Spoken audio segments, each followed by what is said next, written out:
अस्सलाम वालेकुम, मैं सना नकवी, आप देख रहे हैं व्लॉग सेंट्रल। सैलाब ने देखते ही देखते कितने घर उजाड़ दिए, कितनी बस्तियां उजाड़ दी। 35,000 से जायद देहात जो कि खत्म हो चुके हैं, उसके अंदर रहने वाले लोग, उनका सामान, उनकी सारी जिंदगी की जमा पूंजी चंद ही लम्हों की, चंद घंटों की मोहलत उन लोगों को मिली कि आप रातों रात ये जगह खाली कर दें। आप लोग यहाँ से निकलें और यहाँ ये इलाका छोड़ के यहाँ से दूर चले जाएं, जहाँ पर आपकी जान बच सके। ऐसी जान, ऐसी जिंदगी का ये लोग अब क्या करेंगे जो मुश्किल से 2 वक्त की रोटी कमा सकते थे। आज उनके सामने उनकी बर्बादी का सामान है। वही घर जिस घर में अब सामान तो मौजूद है लेकिन किसी काबिल नहीं है, रहने के काबिल नहीं है। वो घर रहने के काबिल नहीं है। वो पहले भी बड़ी मुश्किल से ये लोग गुजर बसर कर रहे थे वहां पर मौजूद। मैंने अपनी आंखों से मनाजिर देखे हैं। मैं आपको यकीन दिला सकती हूँ कि लोग जीते जी मर गए। लोगों के पास कुछ नहीं है। लोगों का कारोबार, लोगों के जानवर, उनकी जमीनें, उनकी बस्तियां, उनके घर, सब कुछ तबाह, सब कुछ खत्म। कैसे जिंदगी गुजारेंगे? आप सुनेंगे तो हैरान रह जाएंगे कि जो बुलंदोबांग दावे किए जा रहे हैं इमदाद के, यहाँ तक कि कैंप्स की इतनी बुरी सूरत हाल है कि इमदाद अभी इन लोगों तक पहुंचना तो दूर की बात, दुनिया पाकिस्तान में इमदाद भेजेगी, क्या असल हकदार तक पहुंच पाएगी? ये सबसे बड़ा सवाल है। कमेंट सेक्शन में आपकी राय मुझे जरूर चाहिए इस पर कि क्या वाकई असल हकदार तक इमदाद पहुंच पाएगी? जो मनाजिर मैं अभी आपको दिखाने जा रही हूँ, इतने हौलनाक मनाजिर हैं कि आपके रोंगटे खड़े हो जाएंगे। शायद कई रातों तक आप सो ना सकें ये सोचकर कि आज उन लोगों के पास, जो ये लोग, कितने तो लोग ऐसे हैं जो अपने घर वापस लौट कर नहीं जा सकते क्योंकि अभी भी कितना कितना पानी मौजूद है। मैं ऐसे घर आपको दिखाऊंगी जिन घरों के अंदर मुकम्मल तौर पर पानी मौजूद था और उस घर पे हर चीज डूब गई। हमारे पास सिर्फ एक बहाना है, भारत ने पानी छोड़ा और पाकिस्तान में सैलाब आ गया और रावी के इर्द गिर्द जितनी बस्तियां थी, केपी में जितने लोगों के घर उजड़ गए, बर्बाद हो गया, सब खत्म हो गया।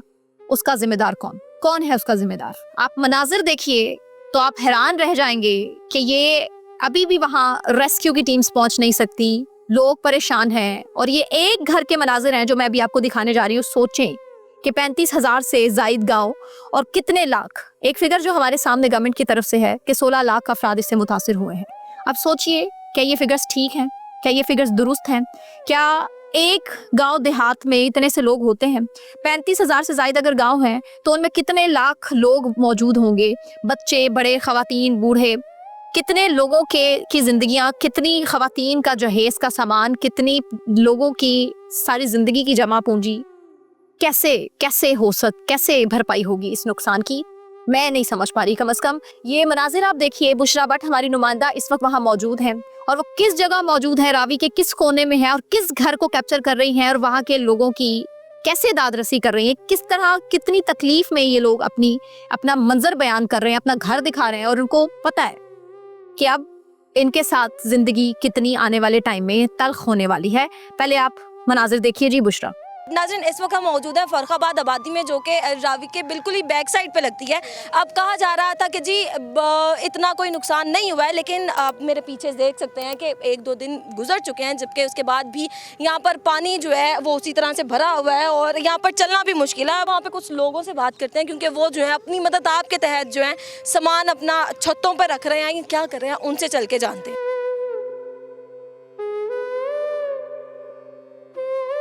अच्छा, आबादी के अंदर हम आ गए हैं। घरों की हालत जो है वो आपको दिखाते हैं। अभी एक घर में हम मौजूद हैं, आप देख सकते हैं कि हाल क्या है।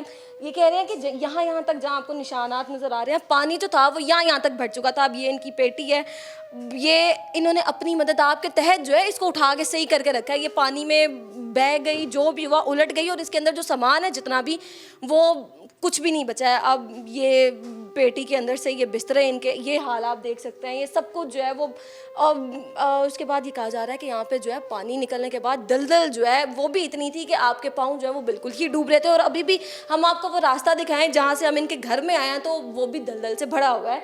अब ये आप कमरा देखें, ये वो कमरा है जब सैलाब आने से पहले इस कमरे में जो है ये फुल फर्नीचर से भरा होगा। यहाँ पर जो है इन्होंने अपनी सोफ़े लगाए होंगे, सब चीज़ें लगाई होंगी, लेकिन अब इस वक्त ये कमरे की हालत ऐसी है कि यहाँ पर आवाज़ भी गूंज रही है। यहाँ पर इनका कुछ भी नहीं बचा है। ये टूटे सोफ़े हमें मिल रहे हैं और ये अलमारी जो आप देख रहे हैं, उनका कहना है कि इसके अंदर जितना भी सामान था वो भी बिल्कुल नहीं बचा है। अब इसके साथ ही दूसरा कमरा है, वो भी आपको दिखाते चले। इसमें हमें जो है वो दूर से फ्रिज नज़र आ रही है, इनका बेड है, लेकिन अब आप ये देख सकते हैं कि बेड की हालत जो है, ये इन्होंने खुद कुछ भी नहीं किया है। ये सिर्फ और सिर्फ पानी जब इतना भर गया इन कमरों में, तो फिर बेड की हालत, इनके फर्नीचर की हालत जो है वो इस तरह से हो गई है। और ये फ्रिज आप देख सकते हैं, ये कमरे जो कि सैलाब से पहले जो है वो फुल फर्नीचर से भरे हुए थे और यहाँ पर ज़रूरत की हर चीज़ मौजूद थी, लेकिन आज जो है यहाँ पर कुछ भी मौजूद नहीं है। यहाँ पर चारपाई के ऊपर हमें कुछ बर्तन नज़र आ रहे हैं और वो बर्तन भी कुछ स्टील के बर्तन हैं जो कि थोड़े बहुत जो है वो बच गए हैं। यहाँ के जो रहने वाले, अब उनसे बात करते हैं और पूछते हैं कि ये सब साफ कैसे किया, अब ये किस तरह से करेंगे और इनको तो दोबारा से नए सिरे से जो है वो शुरू करना पड़ेगा। मुझे ये बताइएगा कि कितना नुकसान हो गया है? नुकसान का तो अंदाज़ा लगा ही नहीं सकते, आप खुद ही लगाने। जो भी चीज़ थी सारा कुछ तबाह हो गया, फ्रिज कूलर जो भी था आपके सामने ही है। कपड़े थे वो जो कीमती थे वो भी ख़राब हो गए, आपके सामने ही है। छत पे रखे हैं, बारिश हो गई, मशीन वगैरह हर चीज़ तबाह हो गई है बस। अच्छा, आप लोगों ने कहा कि सैलाब से बचाने के लिए फर्नीचर जो है अपना छत पे रखते हैं, वो बारिश से तबाह। वो बारिश से तबाह हो गई। अच्छा, आप करते क्या है? मैं बुरश बनाता हूँ। अच्छा, जूती पॉलिश करने वाले बुरश नहीं होते, वो बनाता हूँ। मुझे बताएं, आप आपकी फैमिली कहाँ है, बच्चे कहाँ हैं? फैमिली अपनी ससुराल चली गई है। वो पहले 3 दिन पहले भेज दिया था हमने, तो पता नहीं क्या बंदा क्या नहीं पता। छोटे 3 बच्चे हैं मेरे, 4, एक बेटी है, 3 बेटे हैं, एक ये खड़ा हुआ है। हम सुबह से आए हुए हैं, ये सारा हमने सफाई की है, सब ये गंदा आप देख लें जैसे भी पड़ा हुआ है। अच्छा, किस तरह से, आप मुझे बताएं किस तरह से सफाई की है, क्योंकि आप इनकी हालत से देख सकते हैं आप पूरी मिट्टी से भरे हुए हैं। ये मेरा बेटा लगा था, मेरा भाई लगा हुआ था, ये वेपर के साथ झाड़ू के साथ हमने उठा उठा के फट्टी के साथ और ये बाहर किया। इतना गंद था इधर, इतना। मतलब जो भी करना है अपनी मदद आप ही करना है, किसी ने क्या करना है। अच्छा, यहाँ पे कोई हुकूमत या फिर कहा जा रहा था मरियम नवाज यहाँ पर आएंगी, उनका कोई चक्कर लगा? मरियम नवाज साहब कह रही थी, कल पता लग रहा था कल 1 बजे उसने आना है, बड़ी बार सफाई वगैरह हुई है, इधर तक कोई नहीं आया, इधर पानी था। वो आई नहीं आई। आप लोग इंतज़ार में थे? हम इंतज़ार में थे, आएगी देखेगी हमें, कोई चक्कर नहीं है। सर, आप मुझे बताएं, आप भी यहाँ के ही रहायशी हैं, आपका घर कहाँ पे है? मेरा घर भी आगे है और भाई का घर है, वो पहले साफ़ कर रहे हैं, उसका भी बहुत ज़्यादा हाल है बुरा। सुबह से लगे हुए हैं, गार बहुत ज़्यादा है और बहुत परेशानी का आलम है और इधर कोई भी नहीं आया हमारे लिए। कोई आके ये कह रहा है कि हम इमदाद करेंगे या जितना नुकसान हुआ है चलो थोड़ा बहुत जो है हम कर देंगे? नहीं, उन्होंने जो कैंप लगाए हैं उन्होंने अंदराज वगैरह किया है कि हम इसके बाद फ़ौरन जैसे ही पानी कम होगा हम आएंगे, लेकिन हमारा इधर कोई भी नहीं आया। हम खुद ही लगे हुए हैं, इधर देख लें आप ही, हमारा हाल देखें, और ख़ुद ही लगे अपने भाई खुद ही इकट्ठे होके ये सारे काम कर रहे हैं। ये तो हम देख रहे हैं कि यहाँ पे तो चलो छतें और चीज़ें रह गई हैं, कुछ यहाँ पे घर ऐसे भी हैं जो कि सिर्फ हमें खाली प्लॉट नज़र आ रहे हैं। जी जी, बिल्कुल प्लॉट हैं। हमने पीछे मकान बनाए हुए थे, 2 कमरे थे, वो बिल्कुल ही गिर गए हैं। ठीक है, 5 मरले जगह ली हुई थी, वो बिल्कुल बेकार हो गया था। अच्छा, सिर्फ मुझे ये बताइएगा कि हुकूमत की जानिब से कहा जा रहा है कि आप लोगों को बता दिया गया था कि पानी यहाँ पे आएगा, लेकिन उसके बाद भी ये आप लोगों ने अपने घर नहीं छोड़े, यहाँ इलाका खाली नहीं? घर तो हमने छोड़ दिया, सामान का क्या करना था हमने, घर तो छोड़ के चले गए थे। अच्छा, घर छोड़ दिए? घर छोड़ दिए हुए थे, हमने कहा चलो 2-3 फुट पानी आ जाएगा, वो हमने सेफ्टी की है। 2-3 फुट पानी यानी कि सामान अपने उठा के ऊपर कर दिए, ईंटें वगैरह लगा दी हैं। वो पानी आपको देखो इतना आ गया था, ये मेरे जितना पानी है, 5 फुट। इतना आप लोगों को था कि आ सकता है इतना पानी? नहीं आ सकता, हमें नहीं यकीन था। हमने 88 का सैलाब सुना है, देखा नहीं है, लेकिन 88 का सैलाब ऐसा था, लोग कहते हैं। भाई, ये तमाम लोग जो हैं इस टाइम अपनी मदद आपके तहत मिलकर अपना घर जो है वो दोबारा से बनाने में लगे हुए हैं। जितना भी गंद है अभी तो ये सफाई कर रहे हैं, लेकिन इनका कहना है कि भाई हम अपनी मदद आपके तहत, अगर कोई नहीं भी आता हुकूमत की जानिब से, तो हम खुद से जो है वो काम करेंगे, पैसे कमाएंगे और दोबारा से अपना घर जो है वो बना लेंगे। लेकिन हुकूमत से हमारी यही इनकी अपील है, हमारी भी दरख्वास्त है कि भाई आप लोग आएँ और एक मरतबा जो है इन लोगों के घरों में भी देखें जिनकी जो है छतें नहीं रही हैं, उनका फर्नीचर डूब गया, उनके पास जो है वो इस टाइम वो घर में ना कुछ बना सकते हैं ना खा सकते हैं। तो इनके लिए हुकूमत को कुछ ना कुछ जो है वो ज़रूर करना चाहिए।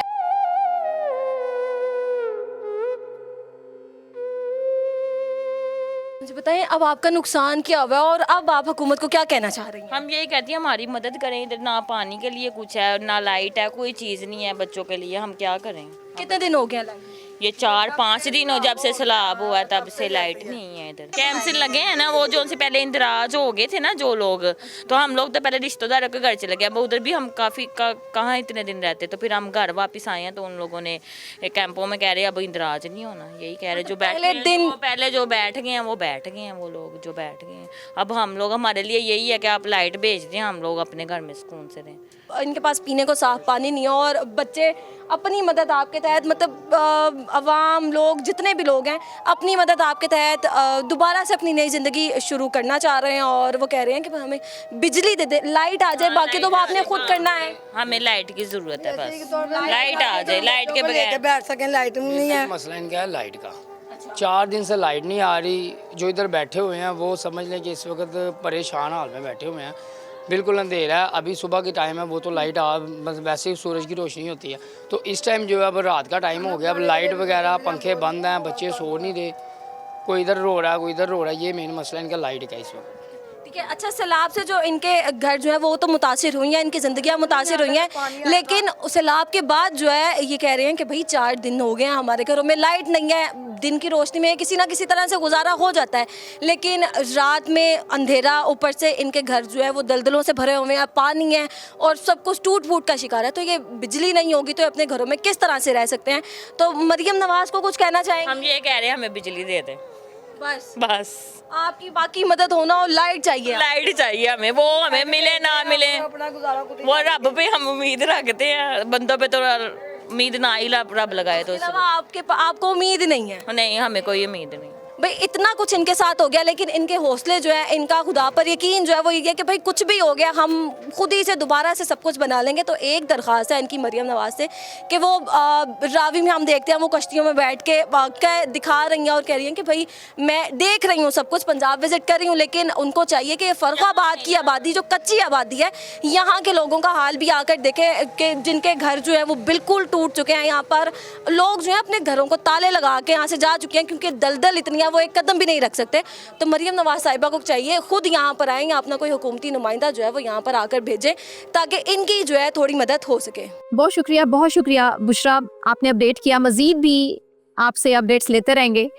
ये मनाजिर नाज़रीन आपने देखे, अपनी आंखों से देखे, अपने कानों से खुद सुना आपने। ये एक शख्स क्या कहता है, इमदाद उस तक नहीं पहुंची, रेस्क्यू की टीम्स उस तक नहीं पहुंची, उसके घर के अंदर जो इस टाइम कबाड़ है, उसके घर का जो सामान सारा खराब हो चुका है, वो कैसे ठीक होगा, नुकसान की भरपाई कौन करेगा, कोई अभी तक मसीहा उस तक नहीं पहुंचा है। और आपने देखा, आपने सुना कि क्या नौकरी उसकी, वो क्या करता था, कितनी मुश्किल से पहले उसकी गुजर बसर हो रहा था, कितनी मुश्किल से वो 2 वक्त की रोटी अपने घर वालों के लिए कमा पा रहा था, अब क्या करेगा, कैसे। अब एक और तकलीफ दे बात यह है, सबको पता है कि सैलाब जहां आता है उन इलाकों में बीमारी, जो वबाई अमराज हैं वो बड़ी तेजी से फैलते हैं।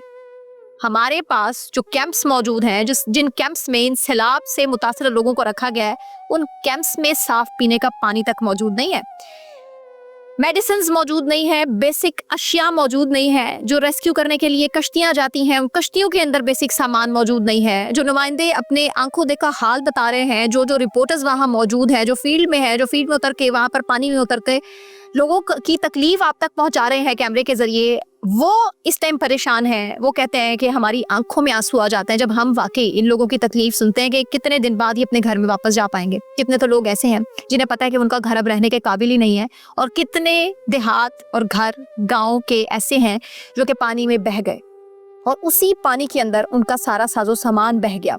एक लम्हे के लिए सोचिए, आप दुनिया के किसी भी कोने में बैठे हैं, एक लम्हे के लिए सोचिए कि आपको सिर्फ 4 घंटे पहले या 6 घंटे पहले ये कहा जाए कि इसी वक्त आपको अपना घर छोड़ना होगा ज़रूरी साजो सामान के साथ, और उसके बाद पता नहीं आपका घर आपको अपनी जगह पर वापस मिलेगा भी या नहीं, इस घर की हर चीज़ आपको सही सलामत मिलेगी या नहीं, आपको कैसी फीलिंग होगी?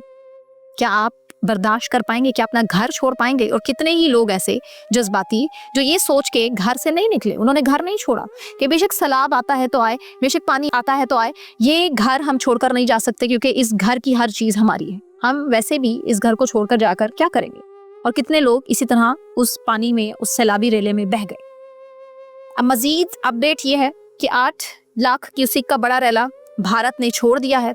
मज़ीद बारिशों की पेशगोई की गई है, 4 से 5 सितंबर तक मज़ीद बारिशें होंगी। तो आने वाले टाइम में सूरत हाल कितनी गंभीर हो सकती है, ये आप भी जानते हैं, ये मैं भी जानती हूँ। तकलीफ दे सूरत हाल है। मैं यहीं पे इसी के साथ ये व्लॉग ख़त्म कर रही हूँ और आपकी राय का मुझे इंतज़ार रहेगा कि क्या वाकई इमदाद असल हकदार तक पहुँचेगी या नहीं। हैशटैग ये हमें ट्रेंड भी ज़रूर चलाना पड़ेगा। अपना ख्याल रखिए। अल्लाह हाफ़िज़।